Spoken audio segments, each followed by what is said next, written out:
Hello and welcome to Microsoft Hates Greg. My name is Greg Deckler, and today we're going to be talking about capacity pricing and why capacity pricing fails in analytics platforms, right? So Microsoft Fabric uses capacity pricing, right? And at first glance, right, capacity pricing sounds amazing. You pay once, you get to run everything, and there's no surprises, right? That's the promise of capacity pricing. And to be sure, capacity pricing works for a lot of workloads. Unfortunately, data analytics is not one of those workloads. And in this video, I'm going to explain why. Um, so capacity pricing fails analytics platforms for one simple reason. Analytics workloads are not capacity shaped problems. Okay. Analytics workloads are bursty, they're human driven, they're asynchronous, they're unpredictable. And capacity pricing assumes the exact opposite. Okay. Capacity pricing works when workloads are steady, demand is known, spikes are rare, and the usage is primarily machine driven. That's why capacity pricing works for things such as like VMs and databases and app servers, right? But analytics is none of those things. Okay. So one executive, like opens a dashboard at 9 a.m., one analyst runs a bad query, one notebook, loops accidentally, and suddenly you have like CPU spikes and memory thrashes, and everyone suffers, right? Everybody that's using capacity suffers because of one person did one stupid thing, for example.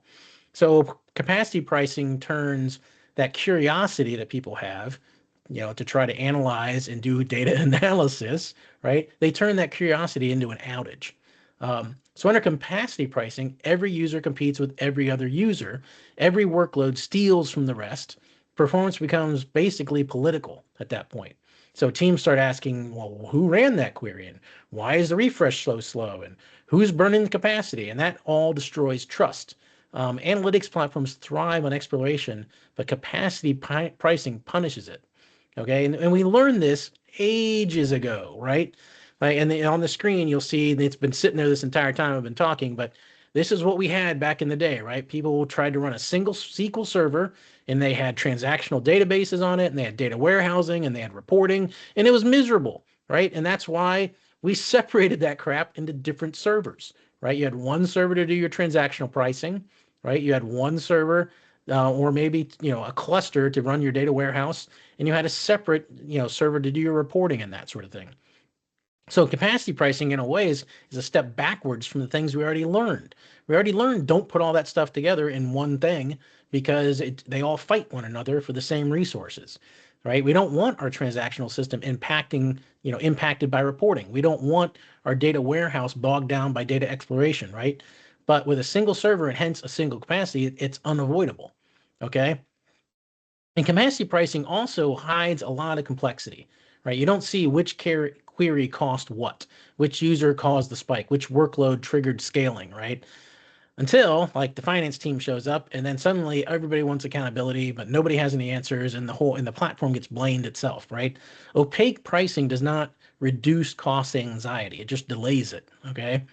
So now you might be saying that, well, sure, can't we run Greg, can't we run these on different workloads and different capacities, and it all still works because of one lake and everything is stored centrally until maybe one lake becomes the bottleneck in terms of IOPS, but we'll revisit that in a second, right? So, so why, if data analytics is not a capacity shaped problem, why did Microsoft go with capacity pricing, right? And the reasons are pretty simple, right? Capacity pricing, it simplifies sales. Okay, it smooths revenue. It encourages over provisioning, right? Specifically encourages it because you want to be able to handle those spikes, right? And it masks inefficient workloads. So it's great for vendors, especially the way Fabric implements capacity pricing with its use it or lose it. Kind of, but if we go over, we're going to penalize you and charge you more. That's Microsoft's version of capacity pricing. So literally all the risk is transferred onto the customer. There is absolutely zero downside or risk for Microsoft. Okay. You can't have everything. So you can't have everything fighting each other in one capacity, right? So now you need 5 different capacities, one for reporting, one for data engineering, one for transactional databases, one for your data science teams, and one maybe for real-time intelligence, right? And now that you have isolated workloads across 5 different capacities, well, that just means you're over provisioned on 5 capacities instead of 1. So guess how much that's costing you, right? So analytics platforms succeed when pricing is transparent, attributable, isolated, and workload aware. That's why models like per query, per cluster, per warehouse, per user plus usage, that's why all of those in the long term outperform capacity-based pricing. People don't hate to pay, the money. They hate not knowing why they're paying the money. So capacity pricing fails because it tries to turn analytics into infrastructure. But analytics is not infrastructure. It's exploration.